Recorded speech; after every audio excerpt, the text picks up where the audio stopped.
देखिए, पहली बात तो केयर टेकर हमारी तरफ से किसी नाम का फाइनल होना, ये बिल्कुल ऐसी कोई बात नहीं है।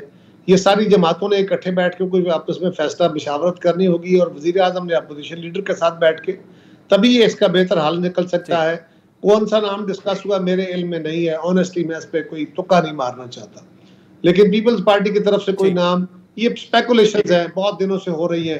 पहले किसी और का नाम चल रहा था, अभी इनका नाम चल रहा है, पहले डार साहब का चल रहा था, फिर के दरमियान में कई और नाम आए। ये सारे स्पेकुलेटिव हैं, इसमें रियलिटी बेस्ड नहीं है। लेकिन मेरी जमात की तरफ से इसका कोई शायबा नहीं, कोई तल्लुक नहीं। जहां तक ताल्लुक है और कायरा साहब आपकी जी मैं वही सवाल पूछ रहा था। आपकी प्राइम मिनिस्टर साहब से मुलाकात भी हुई, क्या 9 तारीख को जो है वो असेंबली डिसॉल्व हो जाएगी या उसमें 1-2 दिन की ताखीर भी हो सकती है? देखिए, वज़ीर आज़म साहब ने जो कुछ कहा वो 9 तारीख को एडवाइस दे देंगे। अब वो एडवाइस प्रेसिडेंट को जाती है और प्रेसिडेंट उसको असेंट देते हैं और उसका क्या तरीकाकार है मुझे पूरे लीगल तरीकाकार का पता नहीं है।